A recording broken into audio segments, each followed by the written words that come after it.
দেখলে আরো বেশি খুশি হয়ে যায়। সুবহানাল্লাহ।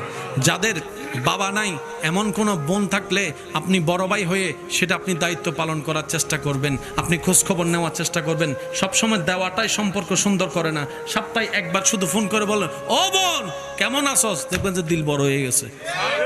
কথা বলেন ঠিক কিনা? আরো জোরে বলেন ঠিক কিনা? যে যাই বলুক আপনারটা আপনি করে যাবেন, আওয়াজ দিয়ে বলতে হবে, কারো আওয়াজ যেন ছোট না হয়। কাকে খুশি করার জন্য? কাকে খুশি করার জন্য? আল্লাহ খুশি, সব খুশি। রবের দরবারে যখনই ফরিয়াদ করবেন, সমস্ত দোয়ার ভিতরে একটা দোয়া করবেন, ইয়া রব, ও আমার আল্লাহ, আমি তোমার কাছে তোমাকে চাই।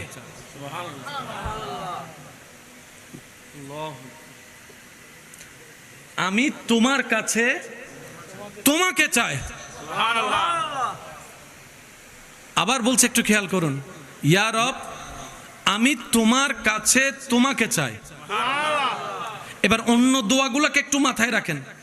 ইয়া রব, আমি তোমার কাছে ব্যবসা চাই, আমি তোমার কাছে চাকরি চাই, আমি তোমার কাছে স্বামী চাই, আমি তোমার কাছে স্ত্রী চাই, আমি তোমার কাছে সন্তান চাই, আমি তোমার কাছে ব্যবসার লাভ চাই, আমি তোমার কাছে বিদেশের ভিসা চাই, আমি তোমার কাছে এরকম 10 তলা বিল্ডিং চাই, আমি তোমার কাছে আল্লাহ বড় জ্ঞানী হতে চাই, আল্লাহ আমি তোমার কাছে জ্ঞান চাই, আল্লাহ আমি তোমার কাছে সার্টিফিকেট চাই, আল্লাহ আমি তোমার কাছে অমুককে চাই, তমুককে চাই, এটা চাই, আল্লাহ আমি তোমার কাছে আইফোন চাই, আল্লাহ আমি তোমার কাছে পালসার চাই, আমি তোমার কাছে বড় একটা ব্যবসায়ী হতে চাই, আল্লাহ আমি তোমার কাছে ডাক্তার হতে চাই, আল্লাহ আমি তোমার কাছে ইঞ্জিনিয়ার হতে চাই। একজনে বলে যে আল্লাহ আমি তোমার কাছে তোমাকে চাই। ফেরেশতা বলে যে এরকম দোয়া তো শুনলাম না, সবাই তো বলে যে লিস্টিয়ানা দেয়। মনে রাখবেন, সাধারণ বান্দা আর আশেক আসমান জমিনের পার্থক্য।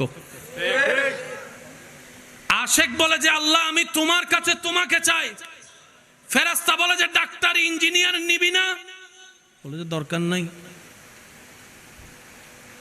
ব্যবসা চাকরি নিবে না, বলে যে দরকার নাই। তো এটা চাইলি কেন? তখন আশেক বলে আমি ওনাকে চাচ্ছি, যাকে পেলে আমার সব পাওয়া হয়ে যাবে, যাকে পেলে আমার সব পাওয়া হয়ে যাবে, দুনিয়া পাওয়া হয়ে যাবে, আখিরাত পাওয়া হয়ে যাবে, জান্নাত পাওয়া হয়ে যাবে। সুবহানাল্লাহ।